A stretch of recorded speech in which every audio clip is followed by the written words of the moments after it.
এখন কিন্তু প্রচুর কাঁচা আম পাওয়া যাচ্ছে, আর এই সিজনটাতেই কিন্তু কাঁচা আমের আচার দেওয়ার পারফেক্ট সময়।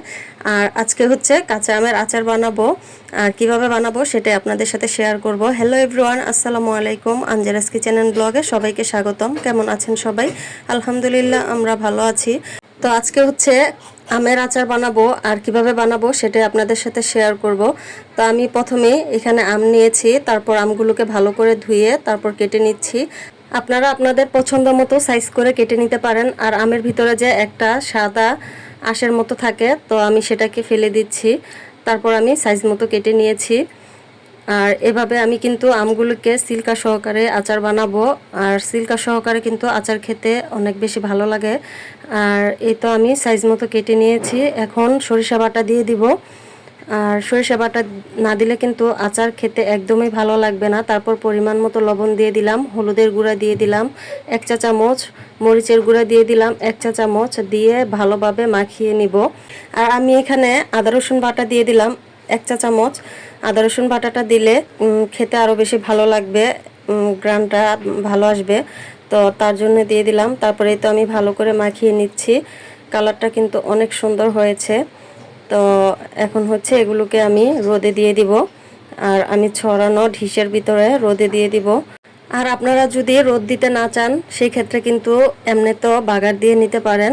আর রোদে দেওয়ার কারণ হচ্ছে রোদে দিলে কিন্তু আচার সহজে নষ্ট হয় না, আর খেতেও কিন্তু অনেক বেশি মজার হয়। আপনারা এভাবে বানিয়ে দেখতে পারেন। আমার কাছে রোদে দেওয়া আচারটাই খেতে বেশি ভালো লাগে, আর এই আচারটা নষ্ট হয় না, অনেক দিন ভালো থাকে। তো তারপরে হচ্ছে আমি চুলায় পাঁচফোড়ন আর শুকনা মরিচ এখন ভেজে নিচ্ছি।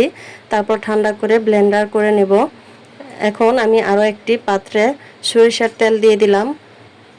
সরিষার তেল দেওয়ার পর আমি এখানে রসুন বাটা দিয়ে দিলাম 1 চা চামচ। এখন ভালো করে নেড়ে তারপর তেলটা গরম করে নিব। আর তেলটা যখন ফেনা হয়ে যাবে তখন হচ্ছে আমি আমগুলো দিয়ে দিব। আমার আমগুলো একটু বেশি শুকিয়ে গেছে, আপনারা একদিন মানে 2-3 ঘন্টা রোদে দিলেই হবে। তো সরিষার তেল আনা ছিল না, যার কারণে আমি পরের দিন আচারটা বাগার দিয়েছি, তার জন্য একটু বেশি শুকিয়ে গেছে।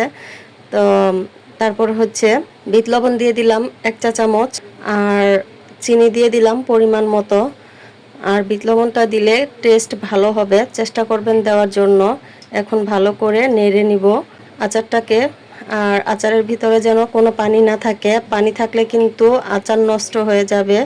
আর কিছুটা আমি আস্ত দেশি রসুন দিয়ে দিলাম, রসুনের কোয়া। আর রসুনের কোয়া দিলে কিন্তু আচার ভালো থাকবে আর খেতেও ভালো লাগে। চেষ্টা করবেন রসুনের কোয়া দেওয়ার জন্য আচারের ভিতর। তারপর হচ্ছে আমি পাঁচফোড়ন দিয়ে দিলাম, যে মশলাগুলো ভেজে রেখেছিলাম সেগুলোকে ব্লেন্ডার জারে ব্লেন্ড করে তারপর দিয়ে দিলাম। আর এখন কিছুটা জাল করে তারপর হচ্ছে আমি চুলাটা অফ করে দিব। পরের দিন সকালবেলা আবার জাল করব, এতে করে কিন্তু মশলাগুলো ভালোভাবে আচারের গায়ে ঢুকবে আর মিষ্টিটাও ভালো করে ভিতরে যাবে। যদি এক জালে আচার বানান সেই আচারটা কিন্তু ভালো হয় না, আর পানি থেকে যাবে।